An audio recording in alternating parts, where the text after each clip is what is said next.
The Deep by Spirit Voices.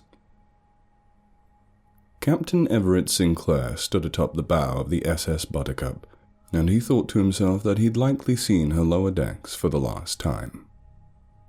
It had started with the crew, and they were all gone now. Not for the weak of mind, nor the faint of heart, his advert had read, and yet all he'd gotten were men who'd followed the song down into the depths. They'd even left all their belongings behind. He could still see Polari's trunk in his peripheral vision. Its lock rusted and its top half rotted away from the wind and rain. Captain Sinclair could remember it like it was yesterday, how the old driver had been caught midway through dragging it portside. He'd turned to look at it, if only he could. Because he'd known something like this could happen, you see. There'd be rumors, whispers on the waves, and all the warnings a fellow could possibly ignore. And, if only arrogance were not on the list of skills required to be a crotchety old fisherman, making his way out to sea as if it were a beast he could tame. If he just backed down, if he'd listened even once, he wouldn't be standing here now. The captain's fingers flexed on the steel railing, just to test if they still had any feeling. They did, but only just. It was day 21 of his voyage, day 8 of his nightmare, and day 2 of his permanent stasis. His throat was drier than it had ever been in his life, and if there had been anything left in his stomach when he started, it was all gone now. There were enough rations for a feast down in the Buttercup's belly, but they were too far in to reach, and even if he wanted to make the trek, he couldn't. He'd been frozen to the spot for the last 26 hours in a constant battle of wills. His options were limited. He could either descend the stairs into the cabins beneath him, or throw himself overboard into the turbulent waters below. The wind crested through the metal tanker's splitting decks, just seconds before the ship rolled within the choppy waves. Raindrops pelted against his skin like thorns, leaving him restless, soaked all the way through and shivering. The nets ballooned outwards, and their flags, torn and tattered from being left up too long, flapped desperately in the onslaught.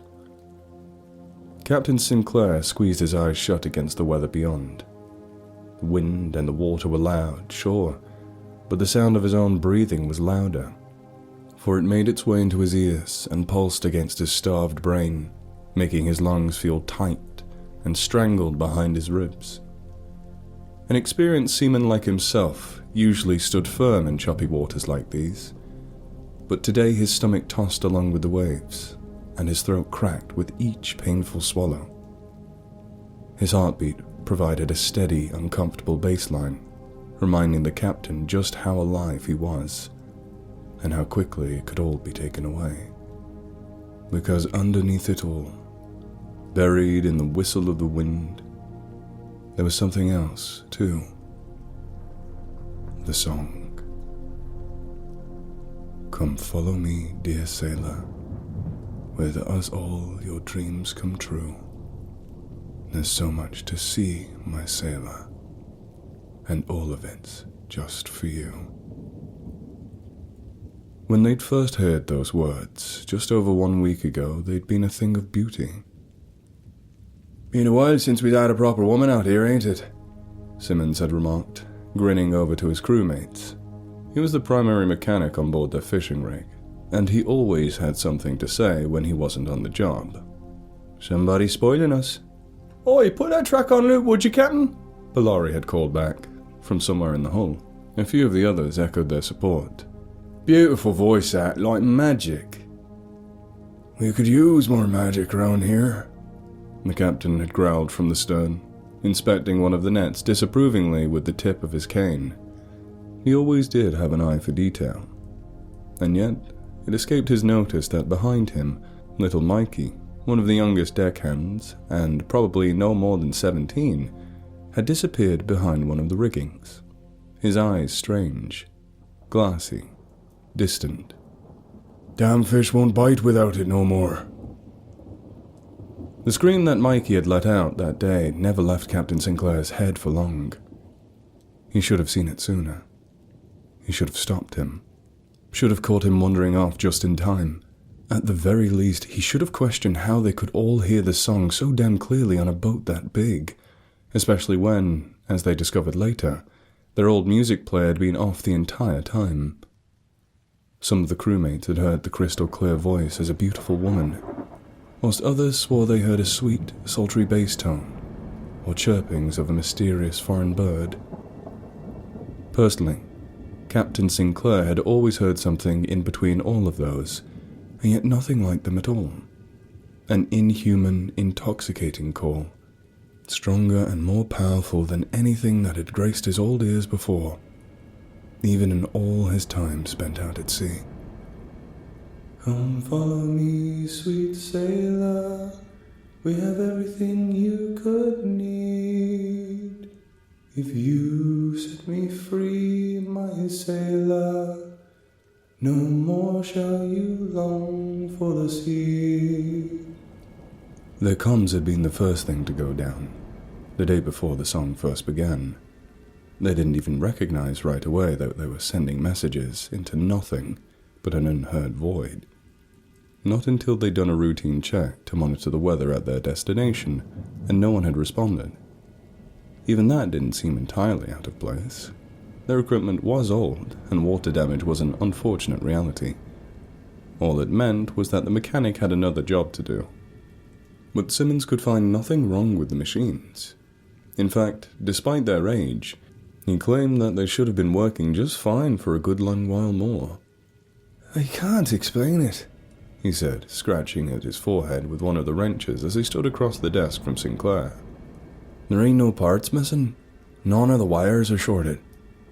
Should still be up. But it's just stopped. The entire thing must have crashed. I guess we'll have to think about replacing it." But then, just 6 hours later, navigation was down as well. Their radar systems, which hadn't malfunctioned so much as a tick in years, suddenly went blank, and with it, every other device that could have connected them to the outside world. None of their phones were working, including the satellite ones. Nearly every screen on board just projected static. Every electrician, mechanic, and floor hand banded together to find the source, but it was all for naught.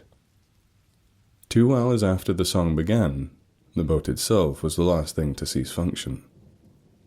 Adrift in the middle of the sea with no communication, navigation, or technology of any kind, the motors all died at the same time, and not one failsafe or safety measure could save it. It was more than just a strange electrical fluke, or some kind of dumb luck. It was a targeted attack, and they were all prey to it. One by one, day after day, the creature had stolen his crew. They each lived in terror until the song reached them, huddled together on the upper decks, saying their final prayers, hoping that they were safe from the beast below. But no one ever was. Once it had gotten a taste, it was hungry for life. "Come follow me, dear sailor, forget everything that you know." Tears sprung to the captain's eyes as the song grew louder. It saved him for last, for reasons he couldn't explain and didn't wish to know. He'd fought the call for the longest out of anyone so far, though he'd seen his second-in-command, a scrawny but tough young thing named Parker, last for nearly a full day before he gave in.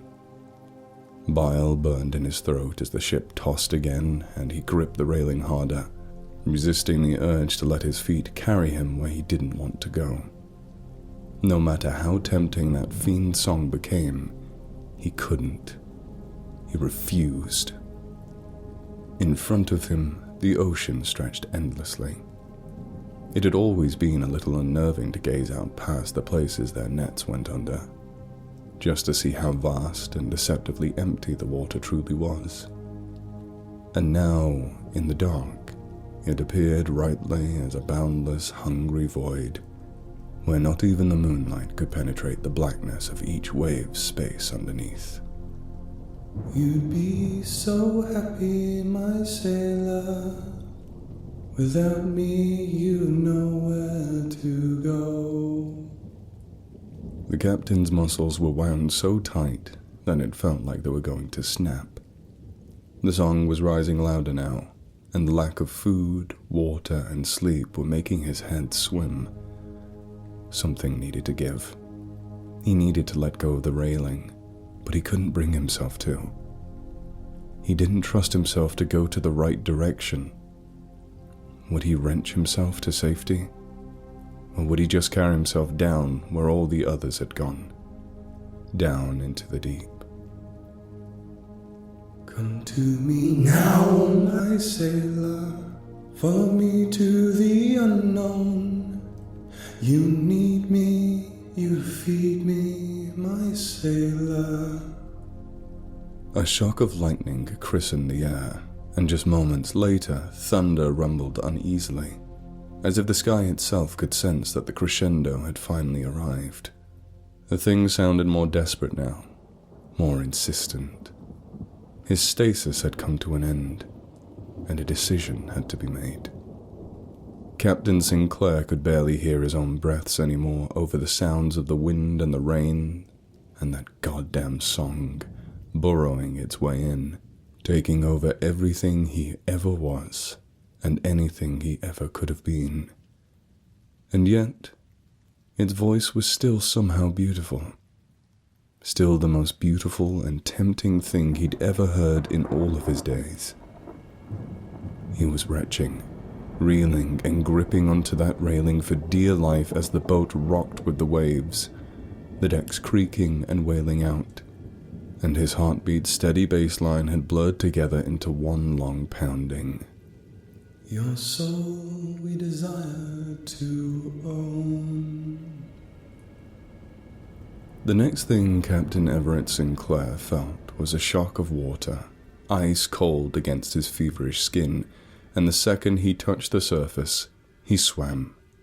He swam faster and more furiously than he ever had in his life, even back in the days where his joints and muscles weren't stiff with age and time. Adrenaline and self-preservation were the only things keeping his system going, and nothing else. Behind him, the song morphed into a scream. He wasn't sure how far he'd gone before it all finally faded, leaving only the rush of the wind and the waves lapping at his frame. He turned to see Buttercup somewhere behind him, and from his position, he could just barely make out the windows in her bottommost hull.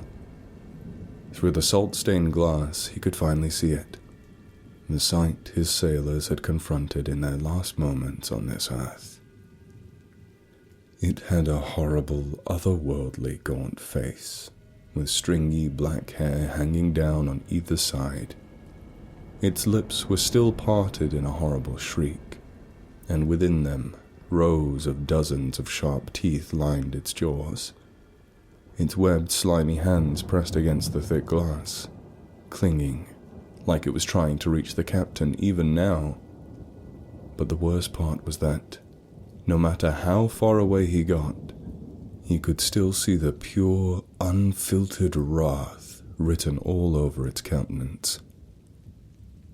Some 8 days ago, that thing had come up through the vessel like a virus, and in doing so, it claimed the Buttercup as its first victim. The water was what everyone always warned them about. Don't sail off course. Don't dock on the Siren's Island. And whatever you do, do not get lost at sea. No one ever warned the captain to be afraid of the ship. And he stared at this thing, the siren that had nearly taken every single thing he had, and he simply laughed. He could think of nothing else to do. Not for the weak of mind, he murmured to himself, a bit deliriously, as his dear Buttercup wandered astray forever in the stormy sea. Nor the faint of heart. And with that, he turned his old and starving body in toward the horizon, and did what he always had. He set a course, he took a deep breath, and he set himself free into the deep unknown.